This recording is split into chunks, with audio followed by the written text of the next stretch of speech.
తెలంగాణ 10 ఏళ్ల ఆర్థిక పరిస్థితిపై బీఆర్ఎస్ రిపోర్టు విడుదల చేసింది.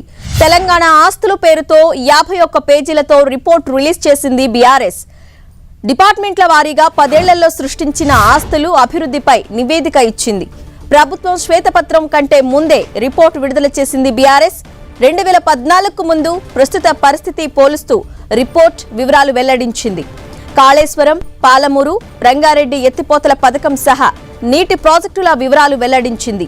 10 ఏళ్లలో 137% సాగు విస్తీర్ణం పెరిగిందని బీఆర్ఎస్ తెలిపింది. విద్యుత్ సంస్థల ఆస్తులు 137,571 కోట్లుగా పేర్కొన్న బీఆర్ఎస్ విద్యుత్ సంస్థల అప్పులు 81,000 కోట్లుగా తెలిపింది.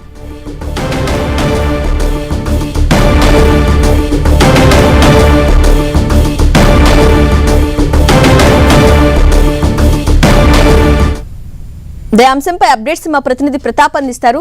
ప్రతాప్, శ్వేతపత్రం రిలీజ్ కంటే ముందే బీఆర్ఎస్ ఒక రిపోర్ట్ ని విడుదల చేసింది కదా, సో దీన్ని ఏ విధంగా చూడాలి? సరేనా, మరి కాసేపట్లో అసెంబ్లీ సమావేశాలు ప్రారంభం కాబోతున్నాయి. ఉదయం 11 గంటలకు అసెంబ్లీ సమావేశం ప్రారంభమైన తర్వాత సీఎం రేవంత్ రెడ్డి ముఖ్యంగా ఆర్థిక పరిస్థితికి సంబంధించి ఒక శ్వేతపత్రం విడుదల చేయాలని చూస్తున్నారు. దానికి సంబంధించి ఒక డాక్యుమెంట్ కూడా పూర్తి స్థాయిలో ఒక స్క్రీన్ ఏర్పాటు చేసి ఆ ప్రస్తుతం ఆర్థిక పరిస్థితికి సంబంధించిన అంశాలను కూడా అప్పులు ఏ విధంగా ఉన్నాయనే అంశాన్ని కూడా ప్రస్తావించబోతున్నారు. అయితే దానికంటే ముందే గత ప్రభుత్వానికి సంబంధించి ఏ విధంగా జరిగింది, అభివృద్ధికి సంబంధించి పదే ప్రస్తుత ప్రభుత్వం అప్పుల నేపథ్యంలో ప్రస్తావిస్తున్న నేపథ్యంలో అప్పులకు సంబంధించిన అంశాన్ని ఎందుకు దేనికి వినియోగించామనే దానికి సంబంధించి ఒక పూర్తి స్థాయిలో ఒక డాక్యుమెంట్ అయితే విడుదల చేసిన పరిస్థితి ఉంది. దాదాపు 51 పేజీలతో కూడిన ఈ డాక్యుమెంట్ సంబంధించి అన్ని రంగాలకు సంబంధించి ఏ విధమైన అభివృద్ధి చెందింది, 2014లో ఎలాంటి సిచ్యువేషన్ ఉండే, ఇప్పుడున్న 2023కు సంబంధించిన సిచ్యువేషన్ ఎలా ఉందనే అంశాన్ని పూర్తిగా కళ్ళకట్టే విధంగా డాక్యుమెంట్ లో అంశాలను ప్రస్తావించడం జరిగింది. ప్రధానంగా మనం గతంలో చూసాం, అప్పుల అంశానికి సంబంధించి ప్రధానంగా ప్రస్తావించిన ప్రతిసారి కూడా గతంలో సీఎం కేసీఆర్ అసెంబ్లీ వేదికకు కూడా అంశాన్ని కూడా ప్రస్తావించడం జరిగింది. అప్పుల కంటే కూడా దీనికి సంబంధించి దీన్ని ఆస్తుల పెంపుదలకు సంబంధించి డెవలప్మెంట్ వినియోగానికే ప్రధానంగా వినియోగించామని కూడా పదే చెప్పడం జరిగింది. ఇప్పుడు అందుకు అనుగుణంగానే బీఆర్ఎస్ విడుదల చేసిన ఈ డాక్యుమెంట్ లో సంబంధించి ప్రతి రూపాయిని కూడా 100 రూపాయల ఆస్తుల డెవలప్మెంట్ కోసమే వినియోగించామంటూ కూడా పేర్కొన్న పరిస్థితి అయితే ఉంది. అందులో భాగంగానే దీనికి సంబంధించి 51 పేజీలకు సంబంధించి అన్ని రంగాలకు సంబంధించిన అంశాలను ప్రధానంగా ప్రస్తావించడం జరిగింది. ప్రధానంగా పాలకానికి సంబంధించి అంటే పరిపాలన యోగ్యానికి సంబంధించి అంశాన్ని కూడా మొట్టమొదటిగా ప్రస్తావించడం జరిగింది. దానికి సంబంధించి మనం చూడొచ్చు, అందులో మొట్టమొదటి అంశానికి సంబంధించి రాష్ట్రంలో మొత్తం 33 జిల్లాలు ఏర్పాటు చేసిన తర్వాత గతంలో 10 జిల్లాలు మాత్రమే ఉన్నాయి కాబట్టి 10 జిల్లాలకు సంబంధించి 10 జిల్లాల కలెక్టరేట్లే ఉన్నాయి. అవి కూడా పాత కలెక్టరేట్లు ఉన్నాయి కాబట్టి ఆ అన్ని స్థానాల్లో కూడా 33 జిల్లాలకు సంబంధించి పాత 10 జిల్లా కేంద్రాలతో పాటు అన్ని కొత్త జిల్లా కేంద్రాలకు సంబంధించి కూడా కొత్త కలెక్టరేట్లకు కూడా గత ప్రభుత్వం శ్రీకారం చుట్టిందని చెప్పుకోవచ్చు. వాటికి దాదాపు 1,649.62 కోట్ల వ్యయంతో కూడా కొత్త కలెక్టరేట్ల నిర్మాణాన్ని కూడా చేపట్టింది.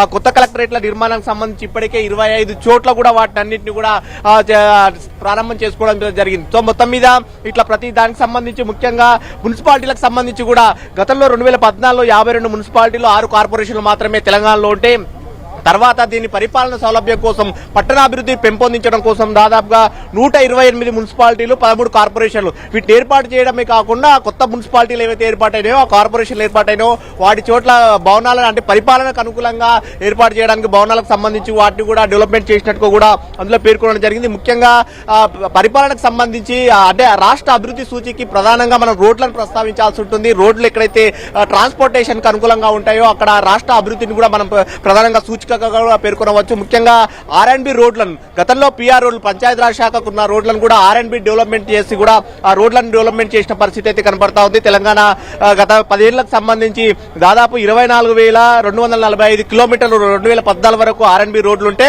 2023కు వచ్చేసరికి 32,717 కిలోమీటర్లను డెవలప్మెంట్ చేసినట్టుగా కూడా పేర్కొంది. ఇందులో కూడా ప్రధానంగా 2 లేన్ల రోడ్లను కానీ 4 లేన్ల రోడ్లు 6 లేన్ల రోడ్లను కూడా కొత్తగా 382 బ్రిడ్జిలను కూడా నిర్మించినట్టు కూడా డాక్యుమెంట్ లో ప్రధానంగా ప్రస్తావించడం జరిగింది. ఇట్లా రోడ్ల నిర్మాణానికి సంబంధించి ప్రధానంగా రాష్ట్ర అభివృద్ధిలో కీలకమైన వాటిని కూడా ప్రస్తావించిన పరిస్థితి. ముఖ్యంగా మున్సిపాలిటీలు కార్పొరేషన్లు ఏర్పాటైన నేపథ్యంలో చెత్త సేకరణ చేయడానికి కూడా బండ్లను అదనంగా కూడా తీసుకున్న పరిస్థితి అయితే ఉంది. 2014లో 2,548 బండ్లు ఉంటే ప్రస్తుతం 4,713 చెత్త సేకరణ కోసం బండ్లను కూడా ఏర్పాటు చేసిన పరిస్థితి. ఇవి రోజువారీ కూడా చెత్త సేకరణకు కూడా ఉపయోగపడుతున్నాయి. ముఖ్యంగా ఎడ్యుకేషన్ సంబంధించిన అంశాన్ని మనం ప్రధానంగా ప్రస్తావించుకోవాల్సి ఉంటుంది. ఎందుకంటే తెలంగాణ తెలంగాణ రాకముందుకు గురుకులాలకు సంబంధించి కానీ తెలంగాణ ఏర్పాటైన తర్వాత ఈ గురుకులాల డిమాండ్ పెరగడంతో ప్రతి నియోజకవర్గంలో కూడా ప్రధానంగా బీసీ ఎస్సీ ఎస్టీ గురుకులాలను అయితే ప్రధానంగా డిమాండ్ రావడంతో ఎమ్మెల్యేలు కూడా ప్రతి చోట్ల సభలు పెట్టిన సందర్భంలో కూడా మంత్రులతో కానీ ప్రభుత్వానికి కూడా ప్రధానంగా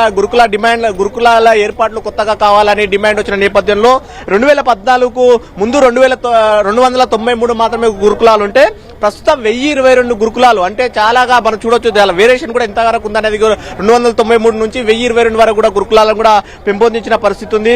ముఖ్యంగా స్కూల్ ఎడ్యుకేషన్ సంబంధించి కూడా 3 విడతల్లో 1242 బళ్ల నిర్మాణాన్ని కూడా చేపట్టినట్టు కూడా ఈ డాక్యుమెంట్ లో ప్రధానంగా పేర్కొనడం జరిగింది. ముఖ్యంగా ఎక్కడైతే బిల్డింగ్స్ కు సంబంధించి స్కూల్ బిల్డింగ్స్ పాత పడిపోయినాయో వాటన్నిటిని కూడా రిపేర్ చేసిన పరిస్థితి ఉంది.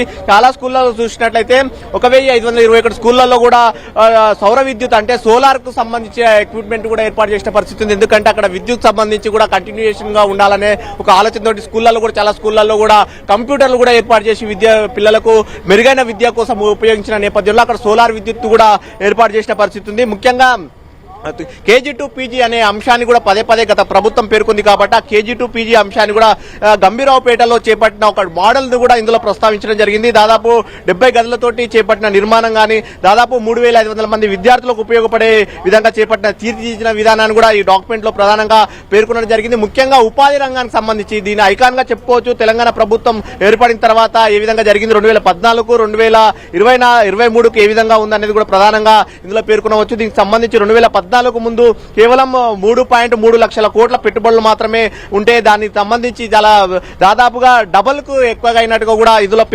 డాక్యుమెంట్ లో పేర్కొన్న పరిస్థితి. దాదాపు కొత్తగా 23,000 కంపెనీలు కూడా ఏర్పాటైనట్టుగా కూడా ఈ డాక్యుమెంట్ లో ప్రధానంగా పరిస్థితి. సో ఈ విధంగా ఉపాధి రంగానికి సంబంధించి కూడా భారీ ఎత్తున అంటే ఐటీ ఇండస్ట్రీస్ మినిస్టర్ గా కేటీఆర్ ఉన్న నేపథ్యంలో కూడా దానికి సంబంధించి కూడా పెద్ద ఎత్తున ఏర్పాటు చేసిన పరిస్థితి. ఇట్లా ప్రతి దానికి సంబంధించి ఇరిగేషన్ సంబంధించి కూడా ఈ అంశాలను కూడా ప్రధానంగా పేర్కొనడం జరిగింది. ముఖ్యంగా ఆస్తుల విషయంలో కూడా ఆలయాల అభివృద్ధి, గతంలో ఆలయాల అభివృద్ధికి సంబంధించి ఏ విధంగా ఉండేది, ప్రస్తుతం ఉన్న ఆలయాలకు అభివృద్ధి, ముఖ్యంగా బ్రాహ్మణుల సంక్షేమం కోసం గత 9 ఏళ్లలో దాదాపు 212 కోట్లు వారికి కేటాయించిన పరిస్థితిగా ఆలయాల అభివృద్ధి కోసం దాదాపు 2800 కోట్లు, కొత్తగా యాదాద్రి నిర్మాణం, ముఖ్యంగా హాస్పిటల్ కు సంబంధించిన అంశాన్ని ప్రధానంగా పేర్కొనాల్సి ఉంటుంది. ఎందుకంటే హాస్పిటల్ కు సంబంధించి అల్వాల్ టీమ్స్ గానీ, ఎర్రగడ్డ టీమ్స్, గడ్డ్యానారం దగ్గర టీమ్స్, ఇట్లా కొత్తగా గచ్చిపల్లి దగ్గర టీమ్స్ ఏర్పాటు చేయడం, నిమ్స్ కోసము దాదాపు 1571 కోట్ల రూపాయలతోటి ఏర్పాటు చేయడం కానీ, వరంగల్ దాన్ని కానీ, అదేవిధంగా మెడికల్ కాలేజీలు ప్రధానంగా ప్రస్తావించుకోవాల్సి ఉంటుంది. ఎందుకంటే రాష్ట్ర ఏర్పాటు కంటే 2014 కంటే ముందు కేవలం 3 మెడికల్ కాలేజీలు ఉంటే ప్రస్తుతం 33 మెడికల్ కాలేజీలు కానీ, ఎంబీబీఎస్ సీట్లు కూడా గతంలో 2850 ఎంబీబీఎస్ సీట్లు ఉంటే ప్రజెంట్ 8515 ఎంబీబీఎస్ సీట్లు ఉన్నాయి. ఇట్లా 2015 కంటే 2014-15 ఈ విధంగా పోలీసింగ్ విధానానికి సంబంధించి కమాండ్ కంట్రోల్ ఏర్పాటు చేయడం కానీ, ఇట్లా కాళేశ్వరం ప్రాజెక్టు సంబంధించి కానీ, పాలమూరు రంగారెడ్డికి సంబంధించి ఇట్లా ప్రాజెక్టుల ఇరిగేషన్ సంబంధించి కూడా విషయానికి చూసినట్లయితే చాలా అప్పటికి ఇప్పటికి ఏ విధంగా పురోగతి చెందింది, ఏ విధంగా ఇరిగేషన్ వల్ల ఆయకట్టు ఏ విధంగా పెరిగింది, ముఖ్యంగా భూగర్భ జలాలు ఏ విధంగా పెంపొందింది అనేది కూడా అంశాన్ని పేర్కొనడం జరిగింది. రాష్ట్ర ఏర్పాటు తర్వాత దాదాపు భూగర్భ జలాల లభ్యతనే దాదాపు 52% పెరిగింది కాబట్టి ఈ అంశాన్ని కూడా ప్రధానంగా పేర్కొనడం జరిగింది. ముఖ్యంగా విద్యుత్ అంశానికి సంబంధించి పదే ఇటీవల డిస్కషన్ అవుతున్న పరిస్థితి ఉంది కాబట్టి దీనికి సంబంధించి కూడా విద్యుత్ అంశాన్ని కూడా ప్రధానంగా పేర్కొనడం జరిగింది. ఈ అంశానికి సంబంధించి అన్నింటినీ కూడా దాదాపు 51 పేజీల డాక్యుమెంట్ సంబంధించిన అంశాల్లో పేర్కొనడం జరిగింది. ముఖ్యంగా తలసరి ఆదాయం వినియోగానికి సంబంధించి గతంలో ఏ విధంగా ఉన్నది, ఇప్పుడు ఏ విధంగా మొత్తం ఈ విధంగా ఆదాయంతో పాటు ఏ విధంగా అప్పుల పెంపొందించడమే కాకుండా ఆదాయాన్ని ఏ విధంగా పెంపొందించామనే అంశాలన్నింటి కూడా కూలంకషంగా ఇందులో పేర్కొనడం జరిగింది. Right Pratap, thanks for the updates.